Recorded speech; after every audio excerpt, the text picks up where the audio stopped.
Hello friends, कैसे हैं आप सब। I hope you all are very well. पहले दोस्तों CUET पॉइंट के इस विशेष सेशन में आप सभी का स्वागत है। मैं आपको बताने जा रहा हूँ अभी बहुत ही इंटरेस्टिंग चीज़, जिसके दम पे आप एग्ज़ाम में ज़्यादा से ज़्यादा मार्क्स कर पाओगे। अगर आपने प्यारे दोस्तों ये चीज़ मिस कर दिया तो फिर आपकी लाइफ में ये दोबारा नहीं आना है, क्योंकि एग्ज़ाम वन टाइम होता है और आपको परफॉर्मेंस बेस्ट देना है वन टाइम। ये आपको ध्यान रखना है, ठीक है। तो आपको फर्स्ट ऑफ ऑल क्या करना है कि आप जो अभी एग्ज़ाम दे रहे हो इसकी एक निगेटिव चिंता करना बंद कर दो। मैं कुछ तरीके ऐसे बताऊंगा जिसके दम पे आप जाओगे जब एग्ज़ाम हॉल में तो आपको एकदम पॉजिटिविटी के साथ रहेगा। तो स्टार्ट करते हैं। सबसे पहला कुछ पॉइंट्स मैंने नोट किए हैं, उसके दम पे मैं बात करूंगा। आपका जो होना है एग्जाम वो CBT के दम पे होगा। तो मैंने क्या बोला था अभी, निगेटिविटी को हटाओ। निगेटिव आपके दिमाग में क्या भरा हुआ है, कंप्यूटर बेस्ड टेस्ट होता है। इसका मतलब हमें वहाँ बहुत अच्छा कंप्यूटर जानने की ज़रूरत है। एकदम ऐसा नहीं है। कंप्यूटर से रिलेटेड 3-4 क्वेश्चन पूछे जाएंगे, जो मैंने एक वीडियो पढ़ाया है उससे आ जाएंगे। उसका लिंक आपको मिल जाएगा, आप उससे कर सकते हो इजीली, बहुत हार्ड नहीं है। दूसरा पार्ट भी उसका आ जाएगा। बट क्या आपको कंप्यूटर की ज़रूरत है कंप्यूटर सीखने की उस एग्ज़ाम को देने के लिए? तो आंसर है ना। देखो, माउस आज के ज़माने में सभी लोग जानते हैं माउस क्या होता है। माउस वो होता है जिससे कर्सर क्लिक होता है, आप उसे क्लिक करके सिर्फ आंसर आपको टिक करना है। इवन कि कीबोर्ड को मैं हाल ही में एक CBT एग्ज़ाम देकर के खुद आया हूँ। आपको पता है मेरे बारे में, मैंने रैंक 1 हासिल किया था। ये जो स्ट्रैटेजी मैंने बता रहा हूँ आपके सामने, मैंने ये खुद अप्लाई किया है अपने ऊपर, ठीक है। तो ये चीज़ का खासम खास आपको ध्यान रखना है कि आपको क्या क्या करना है। पहली चीज़ आपको ये करनी है कि ये दिमाग से निगेटिविटी निकाल दो कि माउस के सहारे ही एग्ज़ाम हो जाएगा आपका। आपको किसी और चीज़ की ज़रूरत नहीं है। CBT मोड बहुत बेहतरीन मोड है। आपको टाइमिंग दिखता रहेगा सामने स्क्रीन पे, घड़ी ले जाने की कोई ज़रूरत नहीं है। आपके राइट साइड कॉर्नर में टाइमिंग दिखता रहता है और वो टाइमिंग से आपको ये दिमाग में रहता है कि अब टाइम हमारा ख़त्म ना हो जाए, ठीक है। अब बात है कि एग्ज़ाम आप शुरू कैसे करोगे। सेंटर पे टाइम से पहले पहुँचो my dear student. I think UGC ने या NTA ने जो भी एडमिट कार्ड दे रहे हैं 4 दिन पहले तक उस पर सिर्फ शहर का नाम रह रहा है, सेंटर का नाम नहीं दिख रहा है। ये सब कुछ परेशानी मैं हर वीडियो में बता रहा हूँ। वो इसलिए बता रहा हूँ कि आप उस शहर में पहुँच जाओ, 1-2 दिन पहले वो चीज़ वो आपको सेंटर का नाम भी दे देंगे। उससे बेनिफिट क्या हो रहा है, सेंटर पे जब आप जाओगे तो किसी तरीके का छेड़छाड़ सेंटर से नहीं हो रहा था। पहली चीज़ ये भी निगेटिविटी दिमाग से निकाल दो, पॉजिटिव रहो कि ये सेंटर फेयर है। आप वहाँ पहले पहुँचेंगे और बाहर ये नहीं कि अपना सारा एनर्जी जो है बाहर वेस्ट कर देंगे सेंटर के बाहर खड़े रह के। आप सेंटर के अंदर जाइए, पहले आराम से ठंडे हुई पानी मांगिए, पीजिए, वहीं पे आराम से पहले अपने दिमाग को एग्ज़ाम के लायक ले आइए लेवल पे। हर तरह की घबराहट और निगेटिविटी को दूर करिए। उसके बाद आप एक स्ट्रैटेजी, वहीं पे पेन और पेपर वो दे देते हैं, आप एक स्ट्रैटेजी वहाँ पे नोट करोगे। आपका जो स्ट्रॉन्ग पार्ट है, मान लो आपका GS स्ट्रॉन्ग पार्ट होता है, हो सकता है जनरल साइंस स्ट्रॉन्ग पार्ट हो सकता है, रीजनिंग स्ट्रॉन्ग पार्ट हो सकता है, इंग्लिश पार्ट हो सकता है। पता है CBT मोड में एक सबसे बड़ी बेनिफिट जो है उसमें सेक्शन दिए होते हैं, आप ट्विस्ट कर सकते हो। अगर GS नहीं बन रहा है तो इंग्लिश पे जा सकते हो, इंग्लिश नहीं बन रहा है आप मैथ पे जा सकते हो, ठीक है। आपने दिए होंगे तो आपको पता होगा। तो ये चीज़ आपको वहाँ इज़्ज़ देगा, आपको वो आगे बढ़ाएगा, ठीक है। ये आपको ध्यान रखना है कि अगर जो आपका पहला आपको लग रहा है कि हमने सबसे ज़्यादा इस पर पकड़ अपनी बना रखी है, तो वो सब्जेक्ट को आपको पहले टच करना है। आई थिंक आप ये बात समझ रहे हो, क्योंकि अगर आप वो कर लोगे तो ही आपका रिजल्ट ज़्यादा होने की संभावना है। सबसे पहले जो सबसे ज़्यादा आता है उसको करेंगे, उसके बाद जो उससे कम आता है ये डिसेंडिंग ऑर्डर में घटता जाएगा। आपको टाइम बचा करके रखने हैं उन क्वेश्चन के लिए जिनको आप दोबारा सोच के करना चाहते हो। उसमें मार्क फॉर रिव्यू का ऑप्शन आता है, वैसे क्वेश्चन जिसमें आपको लग रहा है कि इसमें और सोचने की ज़रूरत है। जैसे अगर पूछता है क्वेश्चन कि which is the largest producer of aluminium in India, ठीक है, या वर्ल्ड, तो आप सोच रहे हो वर्ल्ड वाले में मैक्सिको या चिली दोनों दिया, कौन सा होगा, आपको थोड़ा सोचने की ज़रूरत है। तो GS के क्वेश्चन की सबसे आसान बात मैं बताता हूँ, जो आपके मैक्सिमम क्वेश्चन रहने वाले हैं। ये 1 क्लिक पे इसका आंसर अगर आपको आता है तो मारो और नेक्स्ट कर दो, यानी वो सही है, आपका 100% श्योर हो। तो अगर आपको लगता है कि मार्क फॉर रिव्यू करना चाहिए, इस पर हमें आगे भी सोचना चाहिए, तो आंसर टिक करो या ना करो, मार्क फॉर रिव्यू डाल दोगे तो आगे आपको वो दिखेगा रिव्यूड क्वेश्चन में। तो ये आपका लास्ट में जो बचा हुआ टाइम है उसका इस्तेमाल कर पाओगे। ये आप समझ लो कि सारे क्वेश्चन आपको कर लेने हैं, थोड़े से टाइम बचा के रखने हैं ताकि जो पिछले छूटे हुए हो। अब मैं ये कहता हूँ कि मैथ और रीजनिंग जो होता है वो टाइम कंज्यूमिंग, एग्जामिनर जो है वो ज़्यादातर आपको टाइम कंज्यूमिंग क्वेश्चन देता है सीबीटी मोड में, ताकि आप उसमें फंस करके 5 मिनट अगर आप 2 क्वेश्चन में लगा दिया तो आपने 5 मिनट में 40 क्वेश्चन आप कर सकते हो जीएस का।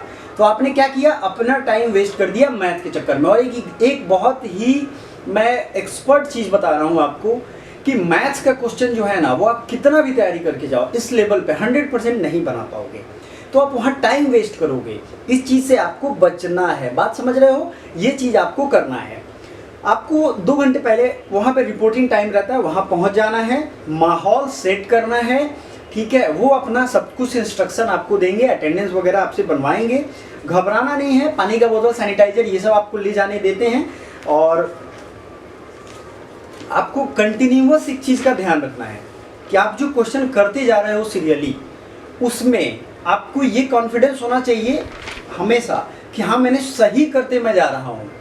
एक चीज़ होता है क्या कि अगर 4-5 क्वेश्चन आपसे लगातार नहीं बना, नो मैटर, जो पढ़ते हैं बच्चे उनसे भी नहीं बनता है, तो आप क्या होता है, घबरा जाते हो कि अरे यार अब तो मेरा ये एग्जाम ही खराब हो गया। ये तो कभी होगा ही नहीं ना।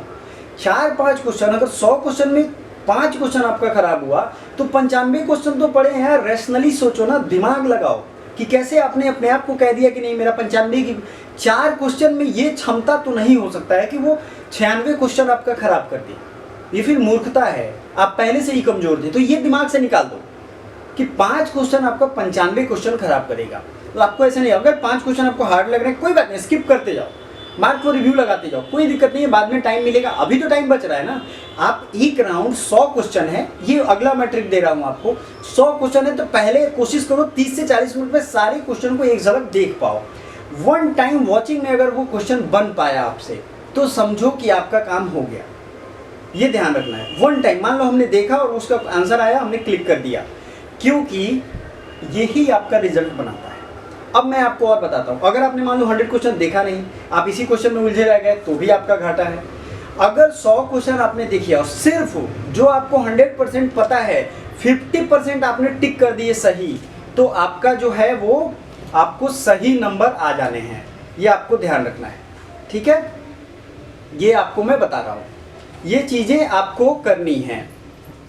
दूसरी जो एक चीज़ बड़ी खास है जो आपसे मैं शेयर करना चाहता हूँ वो ये है कि कभी भी अपने आप को एग्ज़ाम हॉल में ये नहीं सोचना है कि मेरा एग्ज़ाम सबसे ज़्यादा ख़राब जा रहा है, मैं इसमें फेल हो जाऊंगा या मैं इसमें नहीं पास होऊंगा। ये ऐसा नहीं होता है।